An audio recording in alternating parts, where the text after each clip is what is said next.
Dahil marami nagre-request ng cinnamon roll recipe, eto na yon at hindi basta-basta recipe. Kung matitikman mo to, kalasa siya ng cinnamon na paborito ko nung nasa ibang bansa ako. Ito yung recipe ng cinnamon na hindi ka mauumay. Kaya tara, simulan natin. Dito meron tayo 4 1/4 cup ng all-purpose flour from Filmico, 1 3/4 cup fresh milk, 1/4 cup na sugar, 1 tablespoon instant yeast, 1 teaspoon baking powder, 1 teaspoon salt, and 1/3 cup ng butter. Meron pa pala tong kasamang 1 large egg at yun yung nakalimutan natin kanina pero naihabol naman natin. So nilabas na natin yung ating dough mixer at ilalagay natin yung mga ingredients dito. Straight dough to kaya ilalagay natin sama-samang lahat ng ingredients bukod sa butter compound. At yung link ditong ating dough mixer ilalagay natin sa comment section para kung gusto niyo nito makakabili rin kayo. After 2 minutes kapag nag-form na yung dough natin, ilagay na natin yung softened butter natin. Hinuhuli talaga natin yung butter para mas maganda yung pag-rise or activate ng yeast natin. And ito na nga yung nakalimutan natin yung 1 large egg. Pero okay lang yan, hinabol natin. Pero syempre huwag nyong gagayain yan.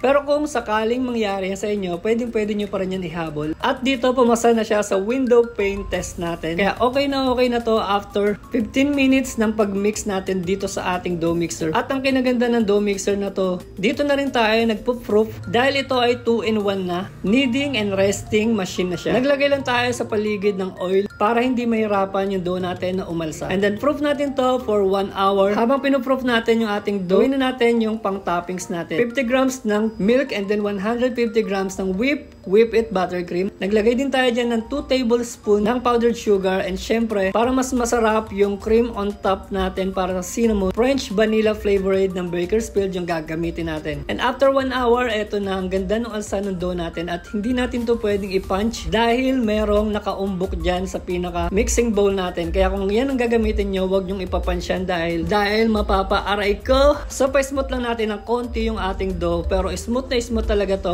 By the way, itong dough na to pwede nyo gamitin sa cinnamon roll, ensaymada, loaf bread, dinner roll, buns, cheese bread, or cheese roll. And then roll lang natin to sa malinis na table syempre hanggang ma-reach natin yung tamang desire nung kapal. Kailangan sa paggawa nito tamang-tama at alam mo yung size ng ginagawa mong cinnamon roll. And then magpapahid tayo dito ng softened butter. Manipis na manipis lang to, siguro around 25 grams lang yung nagamit natin dito. Sa mga magtatanong, this is salted butter kasi mahirap bumili talaga ng unsalted butter. And then maglalagay tayo dito ng cinnamon powder. Yung tamang-tama lang, wag masyadong konti at wag masyadong marami. And then iro-roll na natin to. Make sure lang na maayos yung pagkaka-roll natin, walang masyadong hangin sa loob or spaces para hindi magiwa-hiwalay yung dough natin. And then cut lang natin to. Bali sa recipe na to, nakagawa ko ng 11 pieces ng cinnamon roll. Ang ganda nitong recipe na to mga Lodi Cakes kasi bukod sa malambot siya, meron pa rin siyang crunchiness ng kaunti. At dito sinisil lang natin yung pinakadulo para kapag umalsa na siya at na-bake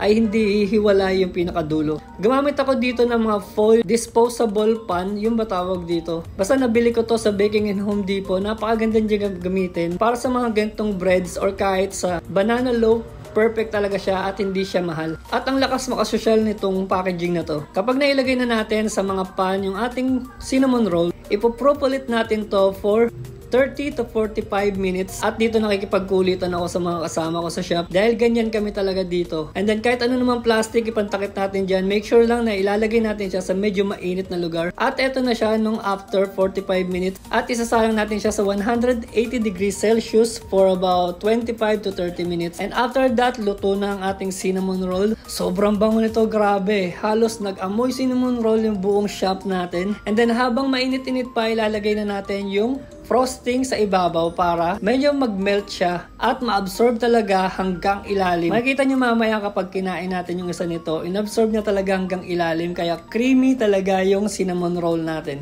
And then dito spread lang natin para mas magandang tignan to at katakam-takam talaga siya. By the way, yung full recipe nito lalagay natin sa comment section at may bonus pa tayo costing para dito sa ating cinnamon roll recipe. At kung gusto nyo umorder nito mga Lodi Cakes, this is 100 pesos per piece. And syempre 200 para sa dalawahan. Perfect to para sa mga on the go or kahit na pang merienda nyo lang sa bahay o kahit na pang regalo nyo. Dito makikita nyo mga Lodi Cakes, tumutulo-tulo talaga yung pinaka-frosting or yung toppings natin. Dahil maganda talaga na medyo mainit-init pa, ilalagay mo na yung toppings. And kung umabot ka naman sa part na to, comment ka naman kung taga saan ka para malaman natin saan umabot yung mga videos natin. At i-share mo naman tong video na to. Ilang mga Lodi Cakes, thank you for watching. Yeah, bye!